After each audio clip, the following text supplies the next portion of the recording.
Subscribe to this channel and press the bell icon for more updates.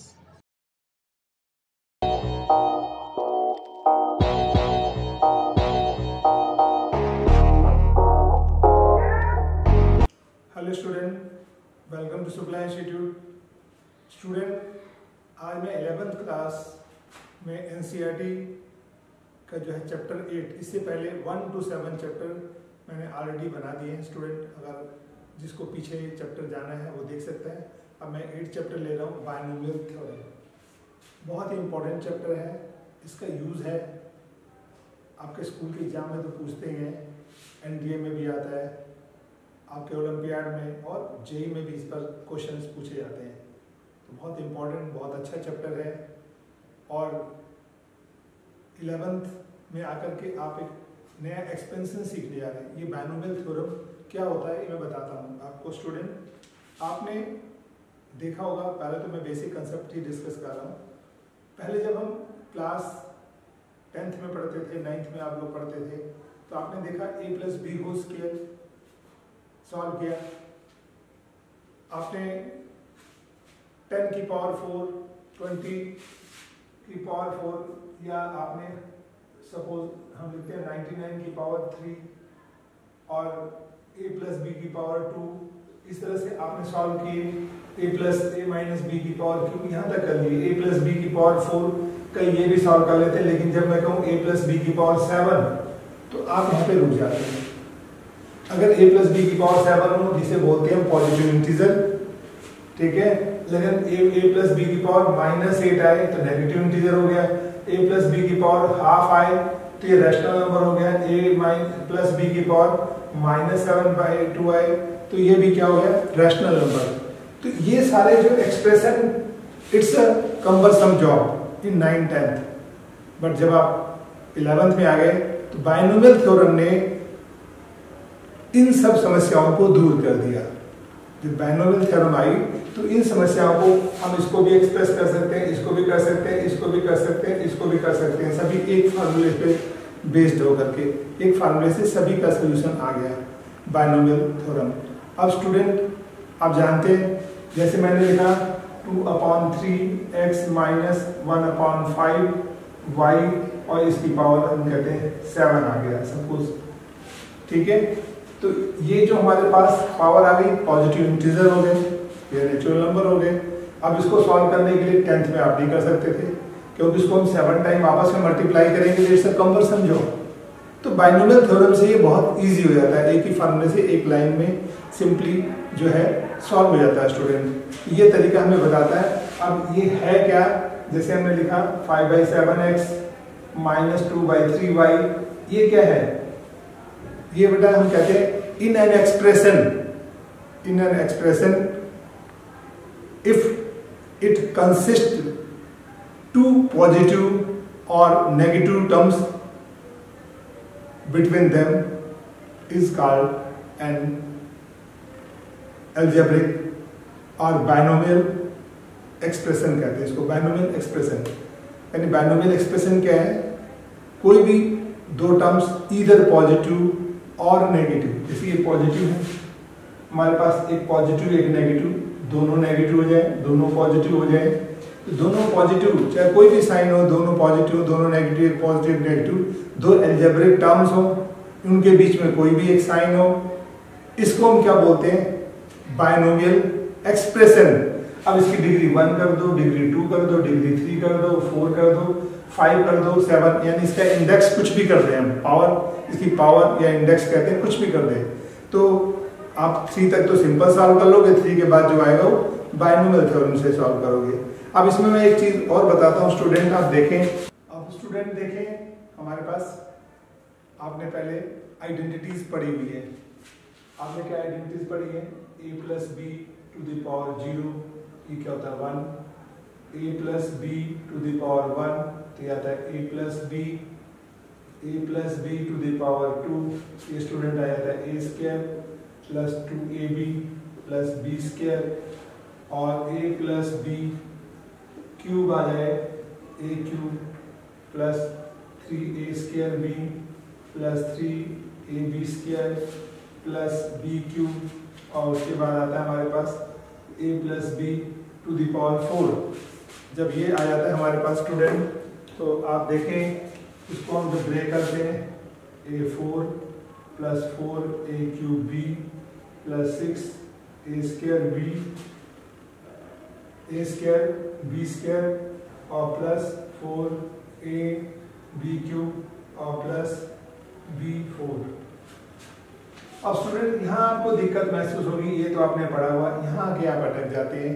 ऐसे हमारे पास a plus B की power 5 हो, a plus B की power 6 हो, 7 हो, 100 हो, 200 हो, 5 कुछ भी हो, या फ्रैक्शन में आ जाए, यानी जिसे बोलते हैं रैशनल नंबर आ जाए, या नेगेटिव पावर आ जाए, तब क्या करेंगे स्टूडेंट? उसके लिए हम बताएंगे कि इसके बाद हम बाइनोमियल थ्योरम का एक फार्मूला, जो कि कैसे हम इनको ओपन कर सकते हैं।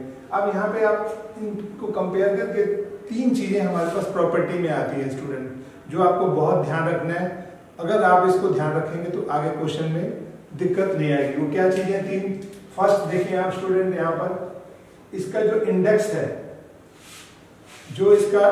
है, यानी a प्लस बी का, वो उससे जो इसका एक्सप्रेशन है उसमें एक टर्म ज्यादा होती है। नंबर ऑफ टर्म्स में 0 इंडेक्स है तो टर्म्स 1, और इंडेक्स इसका यानी पावर 1 है, a प्लस बी की पावर 1 है, तो टर्म्स कितने हो गए? 2 टर्म्स हो गए, यानी उसके इंडेक्स से एक ज्यादा टर्म आता है। इस बात को हमेशा याद रखना है।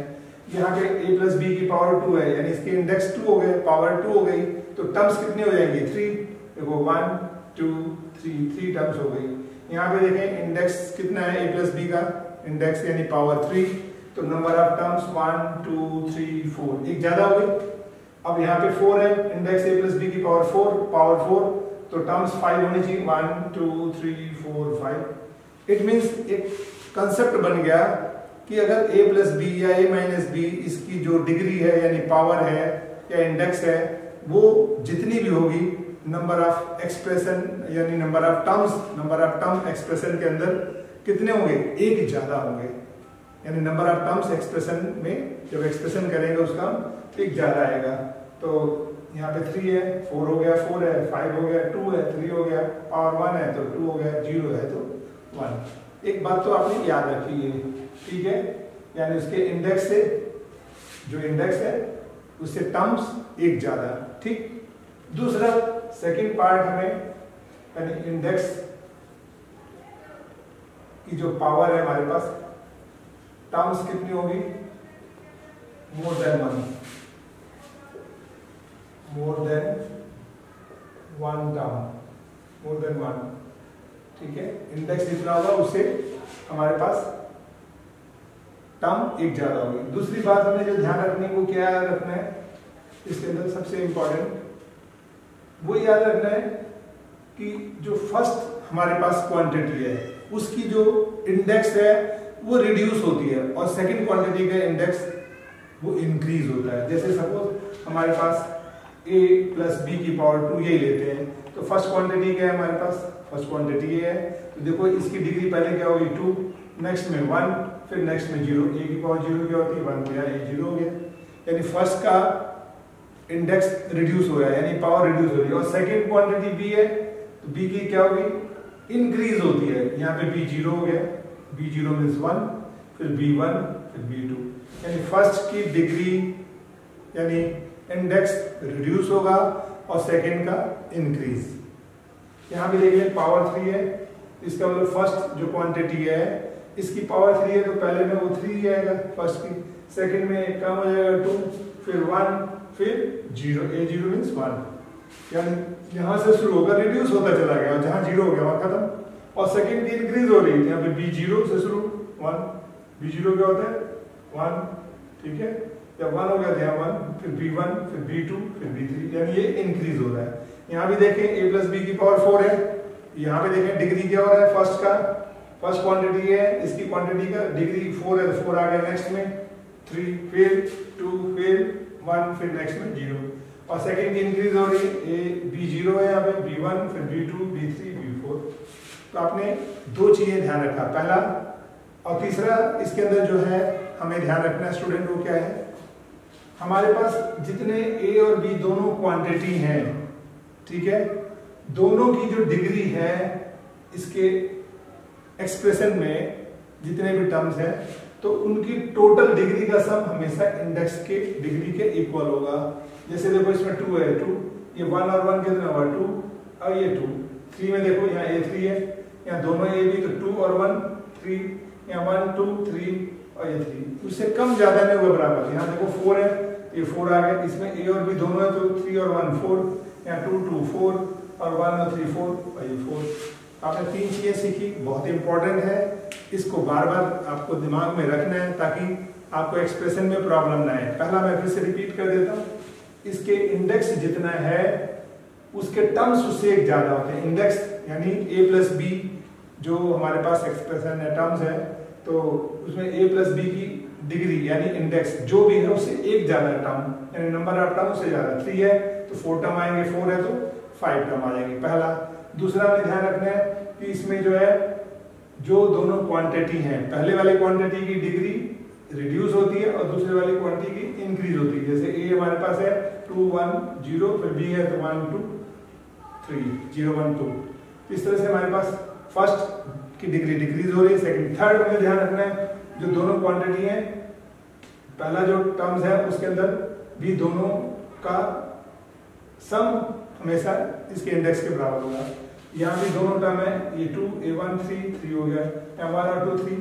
तो आपने ये 3 चीजें याद रखा स्टूडेंट, तो तीनों आपको रिमेंबर रखना है, ये इसका कंसेप्ट है। अब इसके आगे और कंसेप्ट मैं बताता हूँ आपको। हाँ स्टूडेंट, अब आगे देखें आप, ये बेसिक कंसेप्ट में अगला पार्ट। अब इसमें देखो, ये आपको ऑलरेडी मैंने बताया कि पावर अगर इंडेक्स 0 हो तो इसका जो टर्म्स है 1 आती है, इंडेक्स 1 है तो टर्म्स 2 हो गई, इंडेक्स 2 है तो टर्म्स 3, 3 है तो 4, 4 है तो 5 और 5 है तो 6 टर्म आ गई, 1 2 3 4 5 6। एक आपने ये याद रखा। दूसरा याद रखा कि ए और बी जो हमारे पास टर्म्स है, जो पहली क्वांटिटी है उसकी जो डिग्री है वो रिड्यूस हो रही है और सेकंड की डिग्री इंक्रीज हो रही है। थर्ड में आपने क्या देखा, इसके अंदर हमारे पास जो दोनों क्वांटिटी हैं उनकी डिग्री का सम सभी स्टेप में इसके इंडेक्स के बराबर है। ये 3 है 3, 2 और 1 3, 1 2 3 और 3। तो 3 टर्म्स आपने सीख लिए। इसके बाद स्टूडेंट पास्कल्स ट्रायंगल्स लॉ है, ये ब्लेज जो है पास्कल्स फ्रेंच मैथमेटिशियन थे, उन्होंने किस तरह से इसके कोफिशिएंट निकाले वो देखें आप। जैसे हमारे पास देखते हैं, इसका कोफिशिएंट तो 1 आ गया हमारे पास, इसका कोफिशिएंट क्या है 1 आया, इसमें कोफिशिएंट क्या आ रहा है 1 2 1 आ गया, और इसमें कोफिशिएंट क्या हुआ स्टूडेंट 1 3 3 1 आ गया, 1 3 3 1, ये कोफिशिएंट आ गया। 4 डिग्री है तो इसमें कोफिशिएंट क्या आ गया 1 4 6 4 1, 1 4 6 4 1 ये आ गया। अगर डिग्री 5 है तो इसके कोफिशिएंट क्या है स्टूडेंट 1 5 10 10 5 1। देख रहे हैं। अब आपको पता है स्टूडेंट, जैसे मुझे ये a प्लस बी की पावर 4 a प्लस बी की पावर 5 इसका एक्सप्रेशन नहीं पता, आपको इसका फार्मूला नहीं पता, a प्लस बी स्क्वायर पता है, q पता है, 4 का नहीं पता।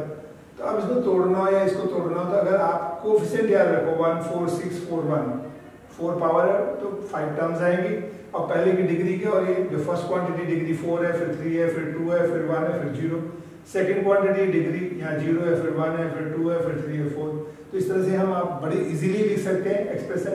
मानो कहीं आप जैसे a प्लस बी हम लिख रहे हैं कि पावर 5, तो आपने क्या हुआ, आपको कोफिशिएंट पता है 1 5 10 10 5 1 है, तो आप इजीली लिख सकते हो कि पहला हमारे पास a है, a की पावर 5, ठीक है स्टूडेंट, a की पावर 5, या मैं आपको 4 से बताता हूँ ताकि आपको और इजी लगे। फिर 5 निकालो, 4 है, इसमें क्वेश्चन क्या है 1 4 6 4 1, पावर 4 है तो स्टेप कितने आएंगे, इसके टर्म्स कितनी आएंगी 5। तो पहले हम a लेंगे, a की पावर क्या हो गई 4 और b यहाँ पे 0। नेक्स्ट में क्या होगा प्लस a की पावर 3, ये कम हो गया, b 1 हो गया। फिर नेक्स्ट में एक और क्या होगा स्टूडेंट, a की पावर 2 b की पावर 2, यानी एक डिक्रीज हो गया, b बढ़ गया। फिर नेक्स्ट में a की पावर 1 b की पावर 3, फिर नेक्स्ट में क्या होगा, एक a 0 हो जाएगा और b की पावर 4। और आपको पता है 4 में कोफिशिएंट क्या 14641, तो 1 यहाँ हो गया, 4641 लगा दिया, ये आ गया एक्सप्रेशन। तो ये जो कोफिशिएंट है ये कैसे आए, ये देखो, तो पास्कल ने इसको निकाला कि हम कैसे करेंगे। देखो इंडेक्स हमारा 0 है तो कोफिशिएंट 1 आ गया, इंडेक्स 1 है तो 1 1, यानी टॉप पर 1 रखें और ट्रायंगल की शेप में आएगा, इसीलिए पास्कल्स ट्रायंगल है। और दोनों साइड में इसको हम जो है हॉरिजॉन्टल चलेंगे और दोनों साइड में हम एक एक इंक्रीज करते जाएंगे। जैसे एक एक इंक्रीज कर दिया, अगर 2 है फिर देखिए यहाँ एक यहाँ इंक्रीज कर दिया, एक यहाँ, और इन दोनों का ये ट्रायंगल बनकर हमारे पास ये क्या हो गया 2 1 1 2। अब 3 है तो देखो इसका भी ट्रायंगल बनाएंगे हम, 1 और 2 कितना हुआ 3, इसका ट्रायंगल बनाए तो 2 1 3, और इसके बाद जो है एक इधर इंक्रीज कर दिया, एक इधर इंक्रीज कर दिया, तो देखो 3 है, इसके कोफिशिएंट क्या है 1 3 3 1। अगर हमारे पास 4 है तो देखो इसका ट्रायंगल बना दो पहले। अब ये ट्रायंगल बना हमारे पास, ये आ गया 1 3 4 3 3 6 3 1 4, 1 इधर इंक्रीज कर दो, यानी दोनों साइड में लेफ्ट राइट 1 1 इंक्रीज कर दें और नीचे की तरफ आते हैं। अब 4 में कोफिशिएंट 1 4 6 4 1, देखो 1 4 6 4 1 आ गया। मानो आपको 5 की डिग्री लेनी है, जैसे मानो हमें कहते हैं एक्सप्रेशन करो a plus B to the power a plus B की पावर 5।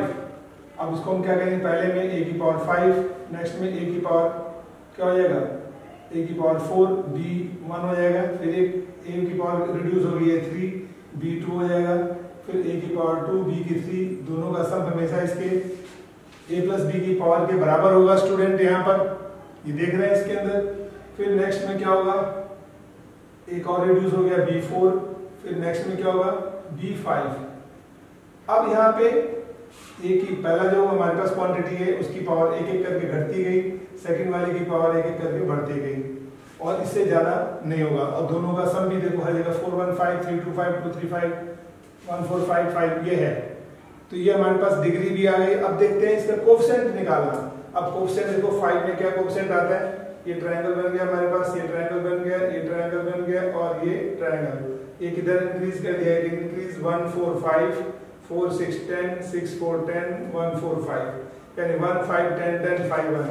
यहाँ पे आगे देखो 1 5 10 10 5 1, यानी ये चीजें हमें पता लगी। अब देखो ये पास्कल ट्रायंगल लॉ के हिसाब से ये हमें निकलता जाता है। अब क्योंकि हम ऐसे कितना निकाल के याद करेंगे, इसके लिए कॉम्बिनेशन से पास्कल ने बताया। तो कॉम्बिनेशन से देखो इसी चीज को, अगर 0 इंडेक्स है तो 0C0, 0C0 क्या होता है स्टूडेंट 1, अगर 1 है तो 1C1 1C1 1C0 1C1, तो ये भी वैल्यू 1 होती है और ये भी हमारे पास 1, इसका कोफिशिएंट 1 1 है। और 2 से लेंगे तो 2C0 2C1 2C2, 2C0 क्या होता है 1, ये आ गया 2 और ये आ गया 1, तो 2 में कोफिशिएंट 1 2 1 आ गया। और 3 में लोगे तो 3C0 3C1 3C2 3C3, ये ज्यादा इजी है आपके लिए। और उसके बाद इसको सॉल्व करेंगे तो ये आ जाएगा 1, 3C1 का मतलब 3, 3C2 का मतलब 3 और 3C3 का मतलब 1, तो 1 3 3 1 आ गया। अब 4C0 को सॉल्व करेंगे, 4 इंडेक्स है तो 1, ये आ गया 4, ये आ गया हमारे पास 6, ये आ गया 4 सॉल्व करके 1, तो 1 4 6 4 1 आ गया। अगर 5 है तो इसको सॉल्व करेंगे स्टूडेंट 1 5C1 5 होता है, 5C2 होता है 10 के इक्वल, 5C3 भी 10, अब 5C4 को सॉल्व करोगे 5 फिर 1, तो 1 5 10 10 5 1। तो पास्कल ने इसको सिखाया कि अगर हमारे पास पहले क्वांटिटी की पावर डिक्रीज होती है, सेकंड की इंक्रीज होती है, और दोनों का सम हमेशा बराबर होता है। और कोफिशिएंट आप हमेशा जैसे डिग्री 5 है तो 5C0 5C1 5C2 5C3 5C4 5C5 करके निकाल सकते हैं और सॉल्व करके इजी हो जाता है स्टूडेंट। तो आपको ये पॉइंट याद रखेंगे तो बाइनोमियल करना बहुत इजी हो जाएगा।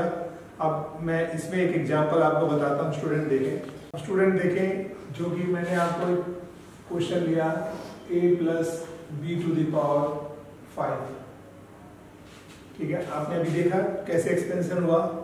अगर मैं इसको एक एक्सपेंड करूं तो आपको पता है दो चीजें रखनी पड़ेगी। पहले तो मैं जो पहला है क्वांटिटी इसकी पावर को डिक्रीज करना है, यानी पहले स्टेप में a की पावर 5 और सेकंड क्या होता है इंक्रीज, यानी 0 से शुरू होगा वो, और a5 b की पावर क्या हो गया 0 हो गया।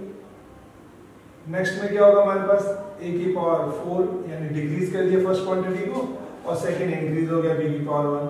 नेक्स्ट में a की पावर 3 b की पावर 2, फिर नेक्स्ट में a की पावर और डिक्रीज कर दिया, b इंक्रीज कर दिया, फिर एक और डिक्रीज कर दो a b4, फिर इसके बाद b 5। आप देख रहे हैं डिग्री कितनी है इसकी 5, और टर्म्स एक ज्यादा होंगे 1 2 3 4 5 6 टर्म हो गए, यानी जितने इंडेक्स है इसका उससे एक ज्यादा टर्म्स हो गए। और दूसरा हमें रूल क्या लगा है, पहला जो क्वांटिटी उसकी डिग्री एक एक घटाते चले गए, और सेकंड वाले का एक एक बढ़ाते गए, और इससे ज्यादा नहीं आएगा। और तीसरा मैंने बताया था इसमें दोनों का सम, यानी 5 0 5 4 1 5 3 2 5 2 3 5 4, और यह 1 4 5 और ये 5 है। अब इसके साथ आता है कोफिशिएंट, जिसे बोलते हैं बायनोमियल कोफिशिएंट। कोफिशिएंट क्या होता है इसके साथ, अब बायनोमियल में पास कर लें क्या होता है, ये हमारे पास 5 है, तो इसका कोफिशिएंट जो स्टूडेंट किससे आएगा हमारे पास, हम इसको लिख सकते हैं 5c 0 से, ठीक है। इसमें 5c 1, ये 5c 2, 5c 3, 5c 4 और 5c 5। तो इस तरह से हमारा कोफिशिएंट भी आ गया स्टूडेंट। अब मैंने एक आपको बताया स्टूडेंट बहुत ही इंपॉर्टेंट चीज सॉल्व करते समय, NC0 NCN रिजल्ट 1 होता है, इसे याद रखेंगे स्टूडेंट। दूसरा हमारे पास NCN -1, हमारे पास NC1 और NCN-1, ये इक्वल होता है n के इक्वल होता है स्टूडेंट हमारे पास, ठीक है। इसका रिजल्ट n होता है। फिर NC2 NCN-2, ये होता है n(n-1)/2।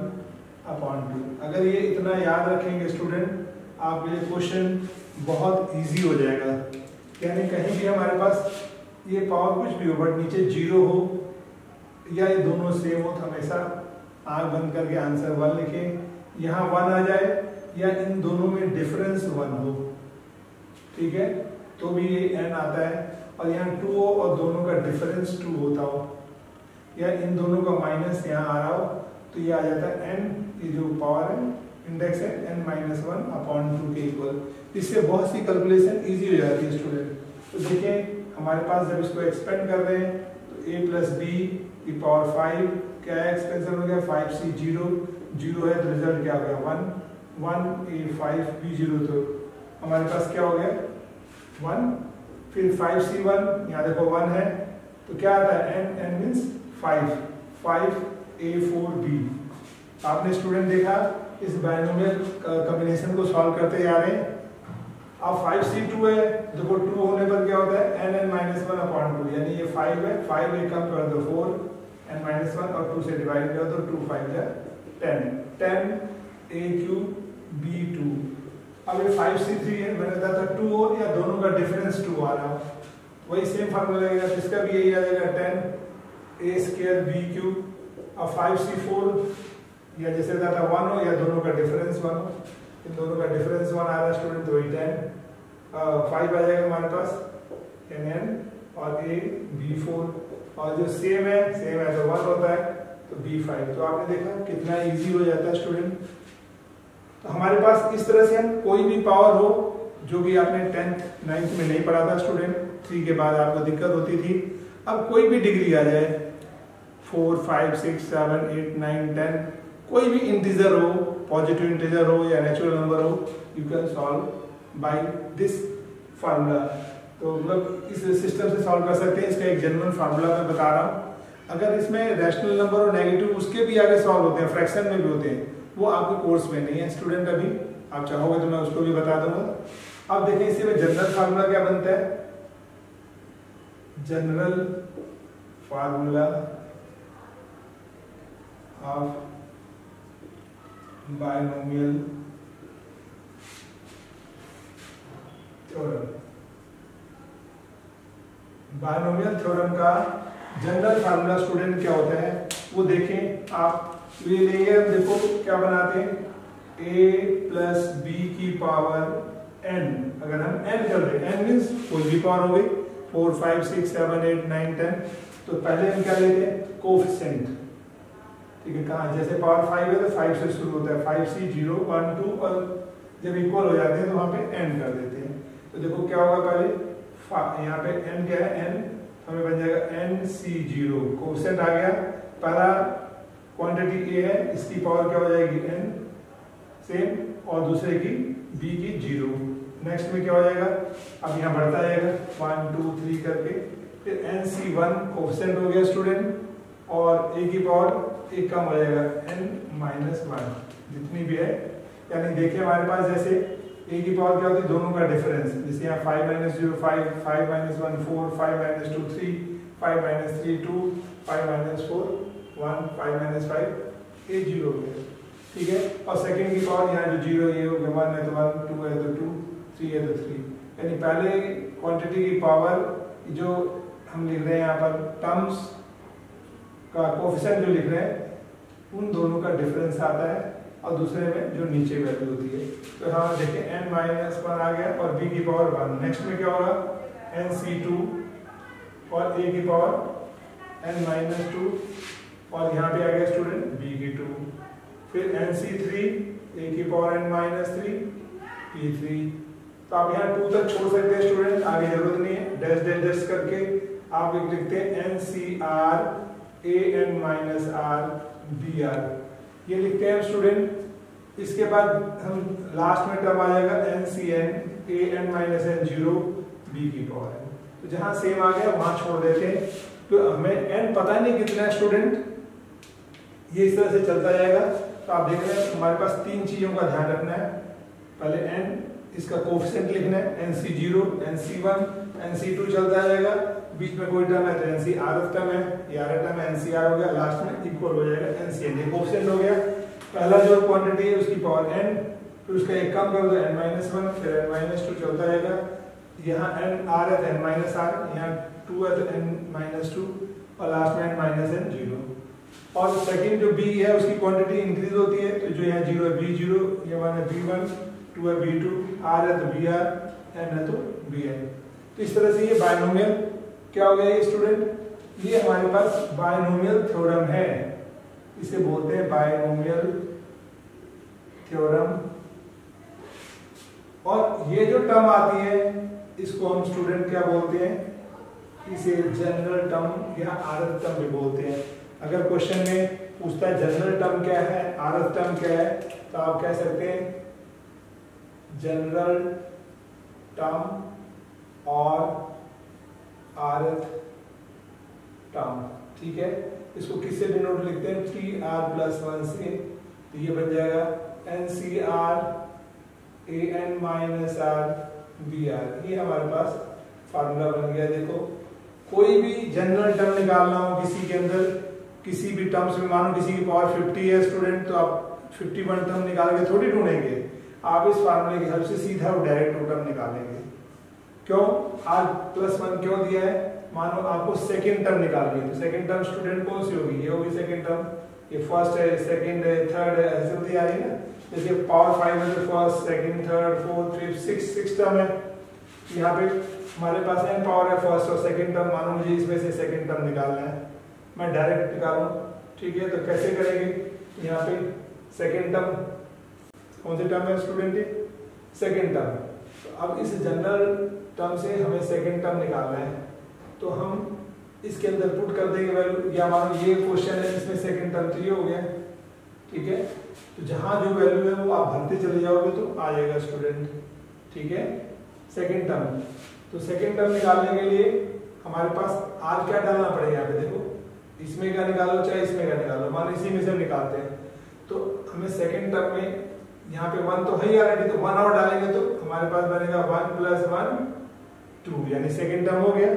तो जहां r है n c r की जगह 1 a n-1 b 1, तो देखो वही आ रहा है। मुझे थर्ड टर्म निकालना हो स्टूडेंट, तो क्या करेंगे, अगर मुझे इसी से ये एक्सपेंशन दे रखा हो और मैं कहता हूँ थर्ड टर्म निकालो, तो थर्ड टर्म निकालना हो स्टूडेंट, तो क्या करेंगे हम, आर क्या डालें कि थर्ड टर्म हो जाए, R2 डालना पड़ेगा।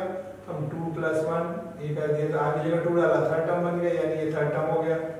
यहाँ जहाँ R है वहाँ 2 डाल दो, NC2an-2 और b की पावर 2। तो देखो ये कौन सी है, सेम नहीं आ गया, NC2an-2 b2, और टर्म कौन सी होगी, फर्स्ट सेकंड थर्ड, ये थर्ड टर्म हो गया। तो हमारे पास जो है, इसीलिए ये फार्मूले को बोलते हैं R+1 टर्म बोलते हैं, जनरल टर्म बोलते हैं, R टर्म बोलते हैं। तो आपने क्या सीखा स्टूडेंट, एक तो बाइनोमियल थ्योरम का एक्सप्रेशन देखा आपने, दूसरा इसमें से जनरल टर्म। अब इसी पर बेस्ड मैं क्वेश्चंस आपको कराता हूं, तो वो आपको इजी लगना शुरू हो जाएगा। अब स्टूडेंट देखो, मैं आपको एक एक्सपेंशन बता रहा हूं कैसे करेंगे। जैसे देखिए क्वेश्चन है हमारे पास, x + 2/x और इसकी पावर है 4। अब आपको a + b की पावर 4 तोड़ना नहीं आता।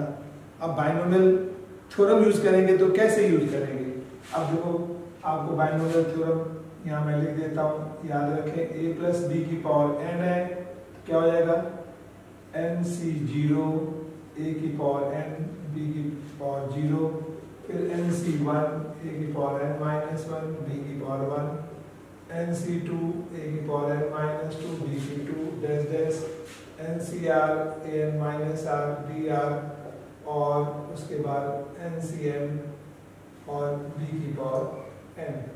ये एक्सप्रेशन है। तो मैंने जो आपको बेसिक फंडा बताया उसके अकॉर्डिंग स्टूडेंट इसको ब्रेक करेंगे, तो देखो क्या आएगा। पहले हमारे पास ये फर्स्ट क्वांटिटी, ये सेकंड है, आपको पता है पहले इसका इंडेक्स क्या है 4, तो नंबर ऑफ टर्म्स कितनी हो जाएगी 5, ठीक है, पहला तो ये आपको पता होगा। दूसरा, हम जब एक्सपेंशन करते हैं तो सबसे पहले फर्स्ट की पावर डिक्रीज होती है और सेकंड की डिक्रीज, और कोफिशिएंट आगे लिखते हैं, 4 है ना, 4c0 कोफिशिएंट आ गया, और पहला हो गया x, इसकी डिग्री कितनी हो गई 4, फिर प्लस सेकंड की डिग्री क्या हो जाएगी, सेकंड की डिग्री 0 से होगी, दोनों का सम 4 आ गया, सम भी ध्यान में रखना है। अब अगला टर्म लेना है स्टूडेंट, तो क्या होगा 4c1 और x की डिग्री कितनी हो गई हमारे पास, इन दोनों का डिफरेंस एक कम हो जाएगा, यानी 3, और सेकंड की डिग्री क्या हो गई 1, ठीक है। फिर नेक्स्ट में देखेंगे क्या होगा 4c2, फिर x की डिग्री क्या होगा, एक कम हो जाएगा 2, और सेकंड की डिग्री एक बढ़ जाएगी इसे 2। फिर नेक्स्ट 4c3, x की डिग्री क्या होगा, दोनों का डिफरेंस 1, और हमारे पास इसकी डिग्री बढ़ जाएगी 3, ठीक है। फिर लास्ट में 4c4, x की डिग्री 0 और 2/x की डिग्री 4। तो आपने देखा स्टूडेंट, हमने क्या किया, सबके कोफिशिएंट लिखे, 4c0, 4c1, 4c2, 4c3, 4c4, और पहला जो नंबर है इसकी डिग्री 4, फिर एक कम हो गई 3, फिर एक 2, फिर एक 1, फिर 0, सेकंड की डिग्री 0 है, फिर 1 है, फिर 2 है, फिर 3 है, फिर 4। यानी तीनों जो बातें ध्यान रखी थी उससे हमने एक्सपेंड कर दिया। अब एक और देखते हैं, मानो कोई ऐसे ध्यान न रखे, पहले की डिग्री क्या होती है, इन दोनों का डिफरेंस, ये पहले की डिग्री, इन दोनों का डिफरेंस 3, इन दोनों का डिफरेंस 2, इन दोनों का डिफरेंस 1, ठीक है, इसमें दोनों का डिफरेंस 0 आ गया। सेकंड की डिग्री क्या होती है, जो यहाँ 0 है, फिर 1, फिर ये 2, फिर 3, ये फिर 4। इस तरह से स्टूडेंट इसको हम सॉल्व करेंगे, तो देखो क्या आएगा, 4c0 1 होता है, x की पावर 4, ये फिनिश हो गया, 0 है। 4c1 क्या होता है 4, x की पावर 3 और 2/x। 4c2 को सॉल्व करेंगे तो क्या होगा स्टूडेंट, हमारे पास 4 3/2 6 आ जाएगा, x की 2 का स्क्वायर 4, x की 2, फिर 4c3 4 आ गया, x 2 का क्यूब 8/x क्यूब, फिर आ गया 2 का क्यूब 16 और x की पावर 4। अब देखते हैं नेक्स्ट स्टेप पे, x4, एक x इसमें रिड्यूस हो गया, 4 2 8, एक x कट गया, x कितना बच गया हमारे पास 2। अब यहाँ पे आ गया 6 4 24, x स्क्वायर कट गया स्टूडेंट। फिर यहाँ देखते हैं 4 8 32, x एक कट गया नीचे x2, फिर यहाँ पे 16/x4। तो आपने देखा स्टूडेंट, इस तरह से हमने एक्सपेंशन कर दिया इसको। तो ऐसे आप कोई भी टर्म्स लें स्टूडेंट, आप एक्सपेंड कर सकते हैं, इजीली कर सकते हैं। कोई नंबर एक और मैं करके बताता हूँ आपको, और अच्छी तरह से हो जाएगा स्टूडेंट। जैसे मैं लिख रहा हूँ y + 1 upon y plus 2 upon 2 upon a की पावर 5। अगर इसको लेते हैं स्टूडेंट तो कैसे हम एक्सपेंड करेंगे देखें। सबसे पहले पावर 5 है तो आपको ध्यान रखना है टर्म्स कितनी होगी 6, ठीक है। हम क्वेश्चन कहाँ से शुरू करेंगे 5c0, ठीक है स्टूडेंट। और पहले की डिग्री क्या होगी 5 और नेक्स्ट की डिग्री क्या होगी 0। फिर नेक्स्ट में क्या हो जाएगा 5c1 और पहले की डिग्री क्या होगी, इन दोनों का डिफरेंस 4, या ऐसे देखोगे पावर 5 है कम हो गया। और सेकंड की डिग्री क्या हो जाएगी हमारे पास 1। फिर नेक्स्ट में 5c2 और फर्स्ट की डिग्री यहाँ 5 था 4 था, अब क्या होगा कम हो गया 3 और सेकंड की डिग्री क्या हो जाएगा हमारे पास, ये इंक्रीज हो गया 2। फिर 5c3 y की पावर 4 2 अपॉन a की पावर हमारे पास क्या आएगा, ये यहाँ पे देखें 3 था ना, डिग्रीज होकर क्या 2 हो गया और यहाँ पे 3। नेक्स्ट में 5c4 और y की डिग्री क्या होगी रिड्यूस होकर 1 और 2 अपॉन a की डिग्री 4। फिर नेक्स्ट में 5c5 y की डिग्री 0 और 2 अपॉन a की पावर 5। इस तरह से इनको सिंप्लीफाई कर लेंगे स्टूडेंट और ये आंसर आएगा। तो आपने देखा, और मानो कहीं हमें आता है 99 की पावर 4, आपको ये सॉल्व करना है।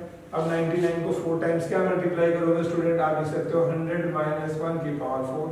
और उसको हम यहाँ पे a क्या लेंगे 100 और b क्या लेंगे -1 और इसको एक्सपेंड कर दोगे इसी से तो आपका जो है एक्सपेंशन आएगा। अब मैं आपको एक क्वेश्चन देता हूँ स्टूडेंट जो आप खुद करेंगे, आपका होम असाइनमेंट।